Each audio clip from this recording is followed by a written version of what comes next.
Pero bueno, en esto de momentos cúlmines, y hacemos un salto gigante hacia nuestro continente. Otra cosa que es difícil. Hablar de Bolivia. Iván, nos vas a hablar de Bolivia, que son las elecciones Exacto. fin de semana. Este fin de semana, el domingo 19, es la segunda vuelta en las elecciones nacionales en Bolivia. Y estuvimos conversando al respecto con Adriana Salvatierra, senadora y presidenta de la Cámara de Senadoras durante el golpe de Estado en 2019. No sé si ahí ya estamos en condiciones. Adelante. Soy Adriana Salvatierra, desde Bolivia, soy militante del espacio político que lidera Evo Morales. ¿Cómo hemos llegado hasta aquí? Yo creo que hay dos componentes. El principal es de carácter económico, la crisis económica que estamos enfrentando en este momento y una crisis energética sin precedentes. Creo que ha sido un elemento principal para entender en qué se basa el conflicto político. Nosotros estamos enfrentando en este momento niveles de inflación que no los conocíamos en un país que hasta hace 5 años era líder del crecimiento económico regional, referente en el marco de la democratización de la riqueza, y había construido un modelo donde el Estado lograba cumplir un conjunto de roles: el rol de la captura del excedente, la estabilización de la economía, la democratización de la riqueza, el participar en el proceso de industrialización para continuar generando recursos. Todo eso se ha ido sistemáticamente desmontando, más por decisión política que por inercia, y mucho de eso ha guardado relación en cómo se ha ido destruyendo el aparato productivo nacional. Bueno, ahí Adriana nos comentaba un poco los aspectos más estructurales o que hacen a las dificultades económicas por las que pasa Bolivia hoy y que de alguna manera explican parcialmente el resultado. Recordemos, en la primera vuelta pasó a la segunda vuelta a Rodrigo Paz con el 32% de los votos y Tuto Quiroga con el 26,7%. Ambos de derecha, uno ex senador, Rodrigo Paz, senador de centro derecha, tuvo mayor apoyo en lo que es el altiplano, que es la zona donde históricamente tenía apoyo el movimiento del socialismo de Evo y de Lucho ahora. Y Tuto Quiroga, Jorge Tuto Quiroga es presidente boliviano, con un tirado más hacia la derecha o extrema derecha y con claro apoyo del Oriente, que es el espacio que siempre fue reacio a los gobiernos del MAS. Después algunos otros puntos a destacar de los resultados en su momento. El voto nulo, al que llamó Evo Morales, tuvo casi el 20% de los votos.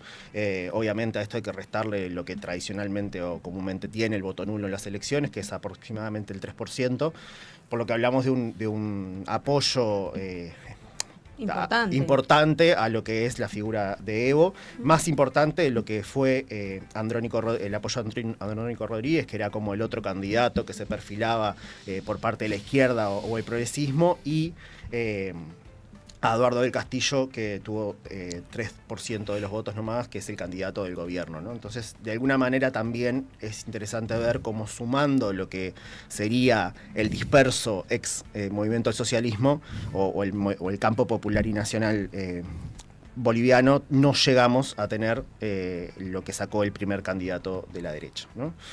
Si quieren, podemos ver el segundo video de Adriana, que nos explica un poco cuáles son las razones más políticas por las que llegamos entonces a esta situación de desmembramiento del movimiento del socialismo. Y el segundo es cómo se ha impedido saldar las diferencias políticas democráticamente, porque este desmantelamiento del modelo económico es una diferencia política de fondo, sumada a otros cuestionamientos que hay de corrupción, que han sido señalados oportunamente en espacios internos y luego en espacios públicos.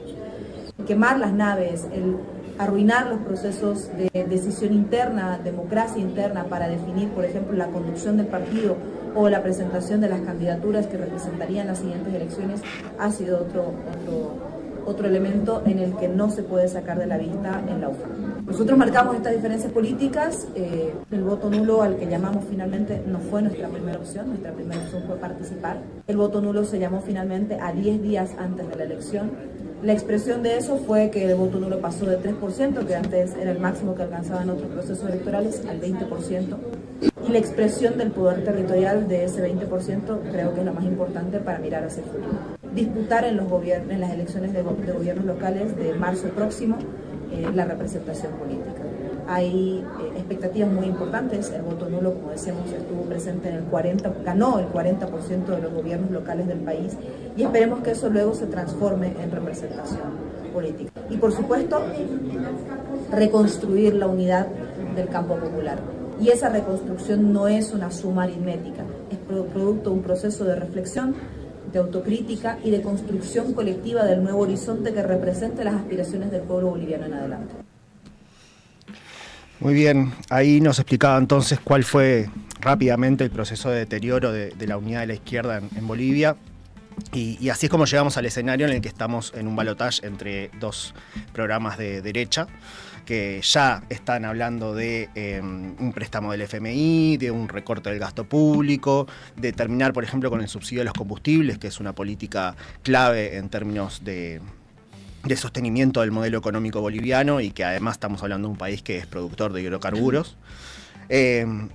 Y bueno, creo que lo más interesante sería poder pensar un poco qué responsabilidad, más allá de los matices, le cabe a Evo respecto a esta dificultad para una sucesión exitosa en el campo de la izquierda boliviana. Y qué sucede también con algunas causas que, más allá de que se han comprobado, como dice Salvatierra también, cierta persecución judicial y mediática que denuncian desde el lado del lobismo como Laufer, hasta qué punto podemos obviar algunas denuncias graves sobre abuso de menores que en su momento se pusieron sobre la mesa y que no tuvieron un tratamiento más adecuado, ¿no? Nacho pregunta, si no votaban nulo, ¿esos votos podían ir a alguno de los candidatos? ¿Qué ganaron? Me parece una buena, para por lo menos mirarlo desde acá, ¿no? Yo recuerdo que le preguntamos esto en el momento cuando estábamos reunidos con el grupo, con los bolivianos, pero desde el lado de Evo.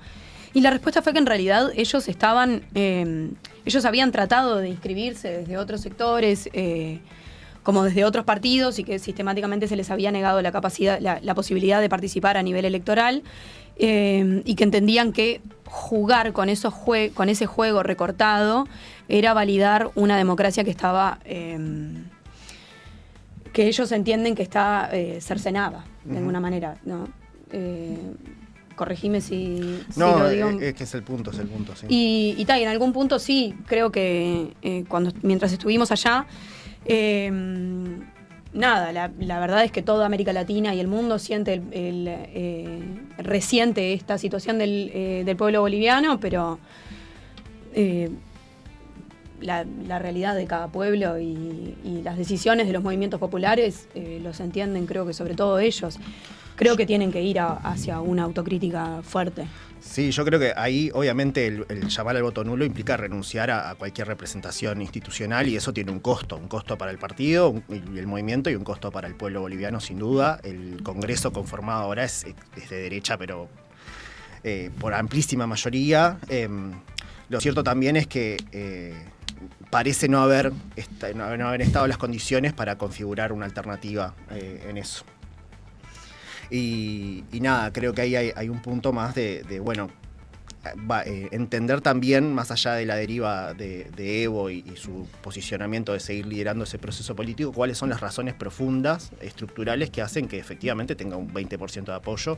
O sea, hay un descontento que va más allá de si se puede o no presentar Evo, y que tiene que ver con un fracaso del modelo en términos económicos, en términos de políticos más profundos.